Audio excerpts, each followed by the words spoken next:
Imagine this for a moment. You're standing in a city, and in the blink of an eye, everything changes. A flash so bright it blinds you. A wave of heat that burns your skin. Buildings collapse. Thousands of lives are gone in seconds. Somehow you survive. Most people would call that a miracle.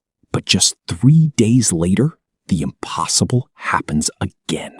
You're in another city, another blinding flash, another atomic bomb, another explosion powerful enough to erase everything around you. It sounds like something from a movie, but it isn't. This is the true story. His name was Tsutomu Yamaguchi. In 1945, he was 29 years old. A shipbuilding engineer, a husband, a father, an ordinary man living an ordinary life. But history was about to choose him for something extraordinary. In the summer of 1945, Yamaguchi was sent to Hiroshima for work. The war was nearing its end. Japanese cities were being bombed almost daily. But nobody knew that a new weapon had been created. A weapon unlike anything humanity had ever seen before. And on the morning of August 6th, Yamaguchi was about to become one of the first people in history to experience it. At 8:15 in the morning, Yamaguchi was preparing to leave Hiroshima. Then he heard the sound of an aircraft overhead. He looked up. A small object was falling from the sky. Seconds later, the world exploded. A blinding white flash consumed everything. The temperature near the blast reached levels hotter than the surface of the sun. The shockwave threw him through the air like a rag doll. His eardrums burst. His skin burned. For a moment, he thought he had died. But when he opened his eyes, the nightmare had only begun. The city was gone. Buildings were reduced to rubble. Fires burned in every direction. People wandered through the ruins, covered in blood and ash. Many were horribly injured. Others were searching desperately for family members who would never return. Nearly 80,000 people died almost instantly. Yet somehow, Tsutomu Yamaguchi was still alive. Most people would have collapsed. Most people would have given up. But Yamaguchi had one goal: get home. Despite severe burns and injuries, he spent the night in the devastated city. Everywhere he looked, there was destruction. The once busy streets of Hiroshima had become a landscape of death. The next morning, he began the difficult journey back to Nagasaki. The trip was exhausting.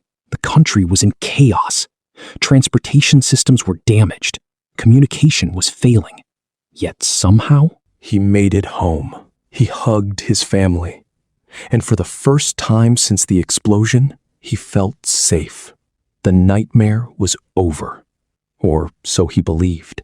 3 days later, August 9th, 1945, still covered in bandages, still recovering from his injuries, Yamaguchi returned to work. His coworkers listened as he described what had happened in Hiroshima. An entire city destroyed by a single bomb. Many struggled to believe him. Then, suddenly, a bright flash filled the room. Again, the ground shook violently. Windows shattered. Buildings collapsed. People screamed. For the second time in 3 days, an atomic bomb had exploded. This time over Nagasaki, his hometown. The city where his wife and child lived. The city he had just returned to. Against all logic, against all probability, against every imaginable odd, Tsutomu Yamaguchi had survived a second atomic bomb. The destruction of Nagasaki was catastrophic. Tens of thousands died. Entire neighborhoods vanished. Families were torn apart. And once again, Yamaguchi found himself surrounded by unimaginable suffering. Miraculously, his wife and child survived, but survival came at a cost. Years later, Yamaguchi continued to suffer from health problems caused by radiation exposure. The physical scars remained. The memories never left, yet he chose not to remain silent. Instead, he spent decades speaking about the horrors of nuclear warfare because he knew something few people on Earth could understand. He had seen 2 cities destroyed by atomic bombs and lived through both. Think about that for a moment.